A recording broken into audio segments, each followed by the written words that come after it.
اب جو اللہ تبارک و تعالیٰ نے بیان فرمایا، پھر ایک اور مثال دی ہے کہ افمن یعلم انما انزل الیک من ربک الحق کمن هو اعمی، تو کیا وہ جانتا ہے کہ جو کچھ تمہاری طرف تمہارے رب کی طرف کے پاس سے اترا حق ہے، وہ اس جیسا ہوگا جو اندھا ہے؟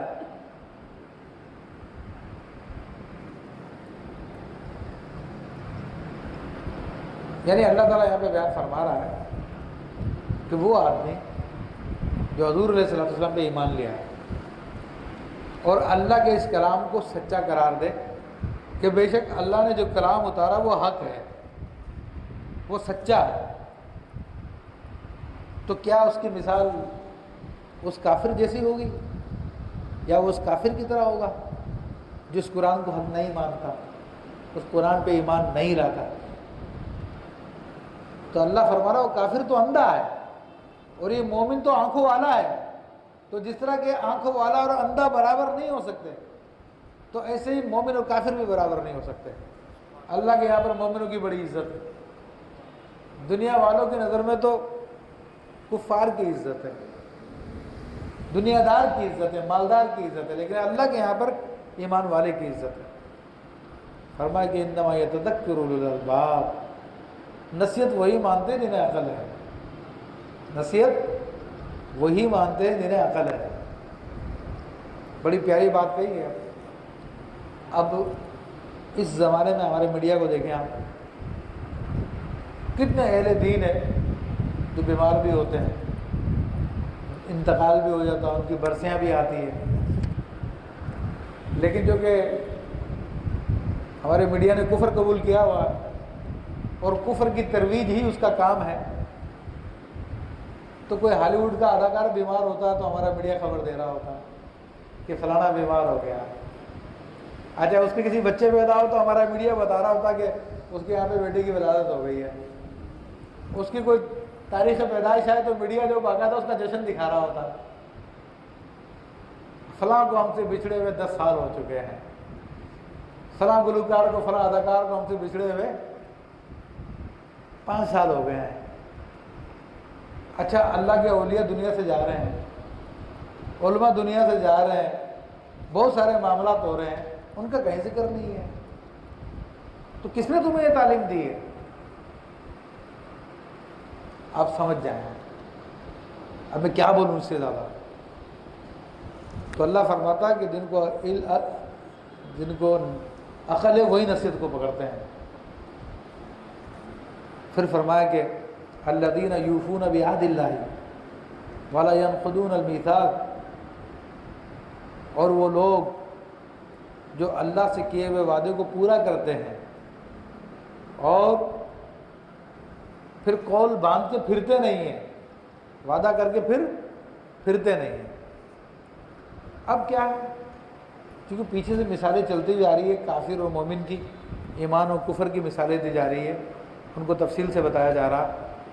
تو اب جو ہے اللہ تبارک و تعالیٰ اہل ایمان کی نشانیاں بتا رہا ہے کہ اہل ایمان کون کون لوگ ہیں۔ اب جس میں یہ نشانیاں پائی جائے گی وہ ایماندار ہے، اور جس میں نہیں پائی جائے گی تو اس کے ایمان میں کمی ہے، اور جو بالکل نہیں مانتا وہ کافر ہے۔ تو اللہ تبارک تعالیٰ فرما رہا ہے کہ جو اہل ایمان ہے، جو جنت کے مستحق ہے، جن کا پیچھے ذکر آ چکا ہے، تو ان کی پہلی نشانیاں بتائی کہ وہ جو انہوں نے اللہ سے وعدہ کیا ہوا ہے، عہد کیا ہوا ہے، اس کو پورا کرتے ہیں، اس کو توڑتے نہیں ہیں، اس سے پھرتے نہیں ہیں۔ تو ہم الحمدللہ اللہ کے فضل سے مومن ہیں۔ ہم نے اللہ سے کیا وعدہ کیا ہے، اللہ نے کب ہم سے وعدہ لیا، اس کی بہت ساری تفسیریں ہیں، لیکن آسان سی تفسیر میں آپ کو بتا دیتا ہوں جو آپ کو سمجھ میں بھی آ جائے گی اور دل کو بھی لگے گی۔ تو اس عہد سے مراد وہ عہد الستو ہے کہ اللہ تبارک و تعالیٰ نے یہ دنیا بنانے سے پہلے آدم علیہ السلام کی پشت سے تمام انسانوں کی روحوں کو نکالا، اور پھر اللہ تبارک و تعالیٰ نے ان سے عہد لیا، الست بربکم، کیا میں تمہارا رب نہیں ہوں؟ تو تمام روحوں نے جو آج دنیا میں مسلمان ہیں یا کافر ہیں یا دہری ہیں یا عیسائی ہیں یا یہودی ہیں، جو بھی ہیں، ان سب نے کہا ہاں کیوں نہیں، قالو بلا، کیوں نہیں، تو ہمارا رب ہے۔ یہ اللہ نے عہد لے لیا تھا، اور جب اس کو رب مان لیا، اپنا پروردگار مان لیا، اپنا مالک مان لیا، اپنا خالق مان لیا، تو سمجھ لو کہ اب اس کی ہر بات کی اطاعت آپ پہ لازم ہو گئی۔ اس نے پھر وہ جو وعدے لیے تھے وہ قرآن کی صورت میں ہمارے پاس موجود ہے، حضور علیہ الصلوۃ والسلام کی تعلیمات کی صورت میں ہمارے پاس موجود ہے۔ تو اس عہد کا اللہ تعالیٰ ذکر کر رہا ہے کہ مومن تو وہ لوگ ہیں جنہوں نے عالم ارواح میں اللہ سے وعدہ کیا تھا کہ تو ہمارا رب ہے، اور اس کی مانتے ہیں، اس کو بھی مانتے ہیں، اس کی بھی مانتے ہیں۔ لیکن کافر وہ ہے جو اللہ کے عہد کو توڑ دیتا ہے، اور نہ اللہ کو مانتا نہ اللہ کی مانتا، دونوں باتوں کو نہیں مانتا۔